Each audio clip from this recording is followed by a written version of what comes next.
이제 마태복음 이제 3장에 세례 요한 이야기가 있지요. 세례 요한, 담임 목사님이 좋아하시는 인물 중에 딱 두 명이 있대요. 요셉, 요한, 다 요자로 시작하네요. 네. 근데 이제 요한 하면 우리가 이제 그의 이제 하나의 뭐 한 단어로 표현하자면 광야에 외치는 자의 소리 뭐 이렇게 이제 얘기를 많이 하죠. 그래서 오늘 본문에 나오는 거예요. 뭐예요? 3장 3절에 보니까 이제 이사야서 40장 말씀을 인용한 겁니다. 광야에 외치는 자의 소리가 있어. 이제 그를 누구라고요? 요한이라고 지칭을 하는 거예요. 그러니까 이사야서는 구약에 있는 이사야서입니다. 그러니까 구약에서 이미 광야에 외치는 자의 소리가 있어 주님의 길을 곧게 하였던 인물이 있다라는 거예요. 그게 누구예요? 요한이라고 말하고 있는 거예요. 여러분 잘 생각해 보십시오. 소리, 지금도 제가 제가 자주 쓰는 비유인데요.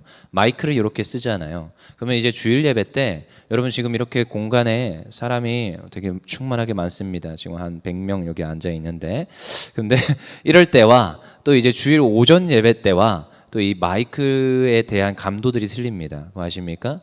왜냐하면 이제 목회자가 되려면 그런 것들을 좀 공부를 하고 이해를 하고 있어야 돼요. 마이크를 이렇게 띈다는 건가, 아니면 마이크가 이게 흡음이 잘 되는 마이크, 싱어들이 쓰는 마이크는 그렇게 흡음이 잘 안 되는 마이크예요. 그러니까 제가 이 마이크의 특성을 이해를 하고, 이런 마이크는 조금만 띄워도 그냥 괜찮아요. 이 정도 해도 들리는데 문제가 없으시죠. 근데 싱어 마이크는 들리는데 문제가 있습니다. 가까이 대야 돼요. 입술 가까이 대야지 간신히 소리가 나가는 정도. 그래서 저 위에서 조절하기가 편해요. 근데 싱어들이 자꾸 마이크를 띄잖아요. 위에서 조절하려면 자꾸 조절하다 보면 하울링이 뜨게 돼 있습니다. 여러분 듣기 싫은 소리가 이제 하울링이라고 하는 건데요. 오잉 울리는 소리가 있어요, 가끔씩. 근데 주일 오전에도 맞추기가 되게 힘듭니다. 특히 이제 담임 목사님한테 맞춰져 있다가 이제 차 교수님 오실 때가 있죠. 그때 이제 저희들이 다 방송실이 예민해져요. 소리 맞추기가 힘들어가지고 사람이 틀려지고 날씨에 따라서 또 소리가 틀려집니다. 그거 아십니까? 근데 이제 방송실이나 이제 사역자다 보니까 방송실이나 이런 사역적인 측면에서 이 소리에 이제 민감하게 반응해요. 왜냐? 이 소리가 잘 전달될 수 있게 해야 되는 게 저희 목적이죠. 그래서 좋은 메시지가 있는데 이 좋은 메시지가 마이크를 타고 전달이 되기 때문에 그럼 뭘 잡느냐? 하울링을 잡아야 돼요. 이 하울링이 뭐냐? 이렇게 말을 했는데 울리는 소리 없죠. 근데 울리고 소리가 남는 게 있어요. 이렇게 남는 소리. 그거는 굉장히 잘못된 겁니다. 빨리 잡아야 돼요. 듣기가 거북하고요. 메시지에 집중을 못하게 하고요. 저 지금 남은 소리 때문에 지금 혼잡하고 메시지를 잃어버리게 됩니다.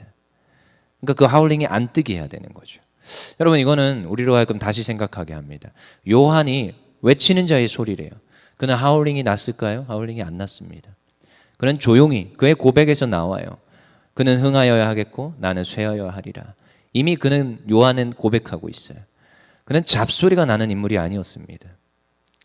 앞에서 주의 길을 곧게 하고 사라지는 인물이에요. 여러분 때로는 우리 그리스도인들이 이걸 명확하게 기억해야 됩니다. 저도요 항상 제 마음에 이 말을 담고 갑니다. 외치는 자의 소리. 그는 흥하여야 하겠고 나는 쇠하여야 하리라. 제가 목사잖아요. 이게 앞에 쓰다 보면 가끔씩 착각할 때가 있습니다. 내가 뭐 대단하냐. 여러분 수많은 믿음의 거장들이 쓰러져 갔던 이유가 거기 있습니다. 하나님께 탁월하게 그의 처음의 시작은 그렇지 않았습니다. 근데 나중에 가다 보니까 사람들이 떠받들고 그의 말씀을 듣다 보니까 그러니까 이게 착각을 하는 거죠. 믿음의 거장들이 막판에 쓰러지는 이유가 거기 있어요. 어떻게 해야 돼요?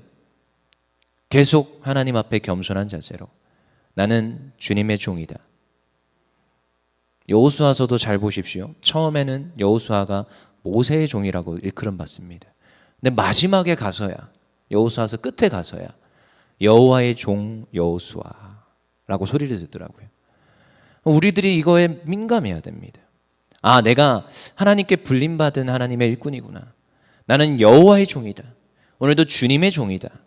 이 말을 하시면서 민감하게 가셔야 돼요. 오늘 세례 요한의 어쩌면 포인트지요. 광야에 외치는 자의 소리. 그는 하울링이 나지 않았어요. 그는 소리가 남은 인물이 아닙니다. 쇠하여져서 역사의 뒤안길로 사라집니다. 누구를 세우고요. 누구의 길을 곧게 하고요. 주님의 길을 곧게 하고 그는 뒤로 물러났다는 거예요. 저도요 이것이 소망입니다. 나중에 언젠가 이제 또한 교회에서 담임 목회를 할 때가 있겠지요. 근데 이제 제 소망과 꿈이 있어요. 그때 하나님 불러주시면 잘 사역하다가 하나님 가라 하시면 조용히 아무것도 요구하지 않고 사라지는 게 저의 꿈의 마지막 그 소망입니다. 제 목회의 마지막 소망. 그냥 조용히 사라지는 것. 바라지 않는다. 왜냐하면 그 마지막에 그분들의 모습들을 많이 봤거든요. 저는 어릴 때부터. 근데 굉장히 훌륭한 목사님들 많이 봤습니다. 그래서 반면교사로 삼는 거예요. 난 어떻게 해야겠다. 목회길에 이제 접어서면서 끝까지 끝을 바라보면서 지금 준비하면서 가고 있어요. 여러분, 우리는 이 광야에 외치는 자리의 소리처럼 살아내야 됩니다. 그래서 그러지요. 우리 3장 1절 읽어보겠습니다. 시작. 그때 세례 요한이 이르러 유대 광야에서 전파하여 말하되, 전파하였습니다. 여러분, 선포는 되게 중요한 개념입니다. 요한의 사역의 특성인데요.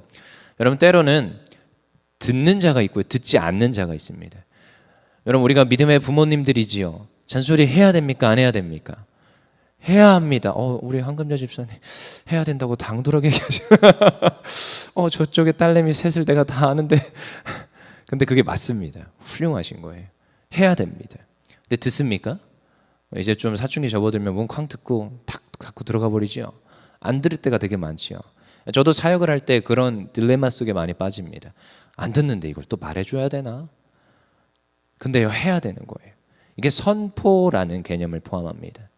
커뮤니케이션이 아니에요. 커뮤니케이션은 대화, 다이alogue, 이 대화를 하는 거지요. 설득하는 과정이 필요합니다.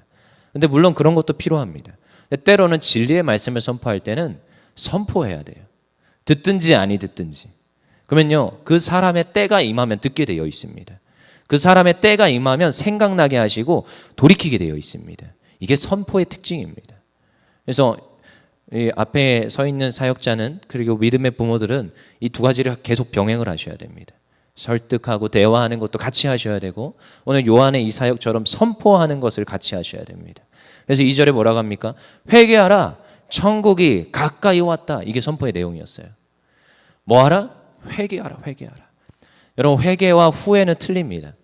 후회는 뒤돌아서서 주저앉아 있는 것을 가리키는 게 후회예요. 아, 내가 잘못했구나. 잘못했다라는 걸 아는 거는 비슷한 것 같지요. 그렇지만 잘못한 걸 알고 뒤돌아서 후회하는 건 주저앉아 있는 걸 말하는 거예요. 근데요, 회개하는 건 뒤돌아서 이제 그 길로 가지 않고 반대 방향, 바른 방향을 찾아서 가는 것을 말해요. 그래서 바른 방향을 쫓아서 간다. 그게 회개입니다. 그래서 이전 것을 후회하는 것과 회개하는 것은 너무 다르지요. 그래서 너희들의 이전 삶을 회개하고 돌이켜라. 그동안 그 이스라엘 백성들 가운데 찌들어 있는 그 패배의식, 자기의 나라가 멸망했다가 이제 지금은 식민지이다. 그리고 우리들의 명확하지 않은 이 핏줄, 우리가 다윗의 핏줄이라 생각했는데 이미 식민지 가운데 그 핏줄들이 지금 다 섞였고요. 지금 혼합되어 있습니다. 그리고 이미 또 로마 군대로부터 이미 점령당하는 가운데서도 이미 피가 또 섞였습니다. 그러니까 지금 이들 가운데 그들에게 또다시 지금 세례 요한은 말하고 있는 거예요. 아니다. 너희들이 다시 회개해서 하나님 백성으로 돌이키라는 거예요. 언제가 가까웠다? 천국이 가까웠다. 천국이 가까웠다. 이 천국은 여러 가지 의미를 담고 있습니다. 이제 주님이 오시면 하나님의 나라가 이 땅 가운데 임하기 때문에 이곳이 천국인 거예요. 맞지요? 주님이 오셨어요. 그러면 그곳이 천국인 겁니다. 근데요, 물론 이미 임한 하나님의 나라지만 또다시 완성될 하나님의 나라, 그 천국을 기대하는 거예요, 우리는. 그래서 이미와 아직 속에 살아간다 해서 우리가 이 가운데 살아가는 거죠. 그러니까 지금 회개하라, 천국에 가까웠다. 지금 요한은 천국에 가까웠다를 두 가지 의미를 내포하고 있는 거예요. 주님이 오실 날이 얼마 남지 않았다. 지금 주님이 오신다. 그리고 이제 바로 3장 우리 12절까지 읽었는데 13절에 누가 무슨 사건이 있어요? 세례받는 사건이 있지요. 그러니까 주님의 사역이 얼마 남지 않았다.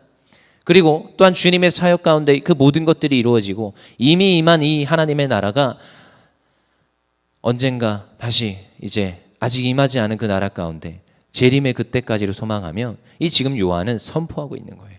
그래서 회개하라, 회개하라. 천국이 가까웠다. 너희들이 이제 이전 삶에서 돌이켜서 이제 다시금 하나님 앞에 나와 회개하여 하나님의 영광 돌리는 자가 되라 라고 말하는 거예요. 그래서 3절에 그는 선지자 이사야를 통하여 말씀하신 자고 광야에 외치는 자의 소리가 있어. 이 요한이 무슨 일을 하는 거예요? 주의 길을 준비하고 그가 오실 길을 곧게 하는 자로 쓰임 받게 되는 것입니다. 여러분, 저는 이 말씀을 항상 마음에 새깁니다. 주의 길을 준비하는 자.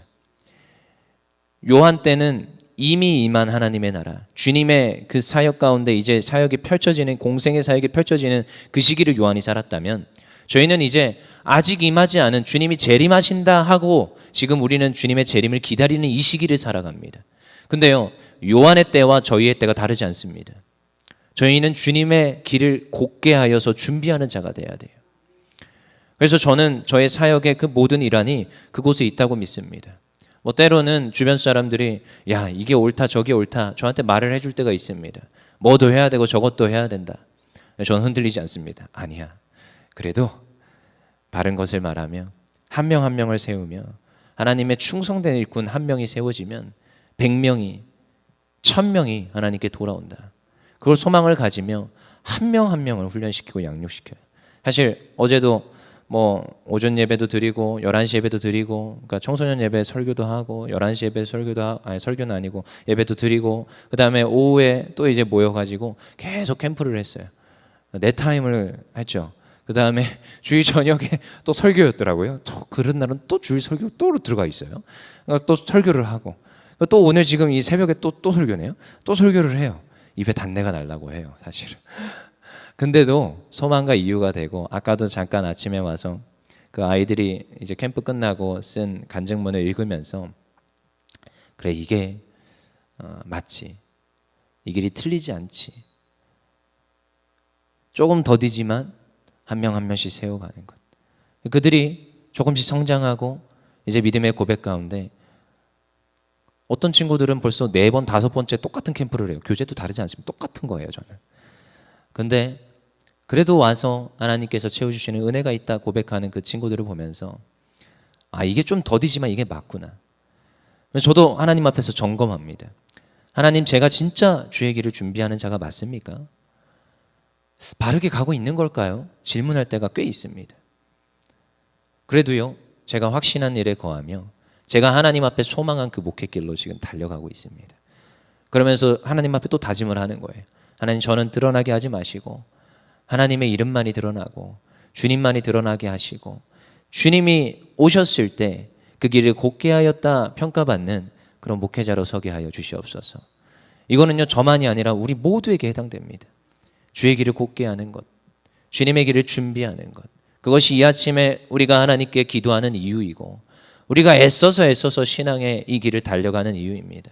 누군가는 그럽니다. 너네들 왜 그렇게 주일날 아침부터 가가지고 저녁까지 그러고 있냐? 아니요, 이 길이 맞기 때문이에요. 그들은 몰라요, 이 길이 맞다는 걸. 여기에서 지금 3장 3절에 보니까 주의 길을 준비하라. 그가 오실 길을 들이라고 표현합니까? 그가 오실 길이라고 합니까? 단수예요, 단수. 이게 되게 중요한 건데, 그가 오실 길은 딱 하나입니다. 그리고 그가 오실 길로 우리는 하나님께로 갈 수 있는 거예요. 그래서 딱 한 가지, 진리의 길은 한 가지다라고 말하고 있는 거가 지금 오늘 요한의 이 지금 모습이라는 것을 이사야가 또다시 이야기를 한 거죠. 그러니까 주님의 길은 단 한 가지 길밖에 없습니다. 맞지요? 하나님께로 갈 수 있는 길은 예수 그리스도를 통하여 하나님께로 갈 수 있어요. 그래서 주님이 말씀하신 거예요. 내가 곧 길이요 진리요 생명이니 나로 말미암지 않고는 여호와 하나님께로 갈 자가 없다, 분명히 말하고 있습니다. 근데 여러분, 주의 길을 준비하는 길은 또 다릅니다. 여러 갈래 길이 있습니다. 누군가는 목회길만이 주의 길을 준비하는 길이라고 말하죠. 땡입니다. 아니에요.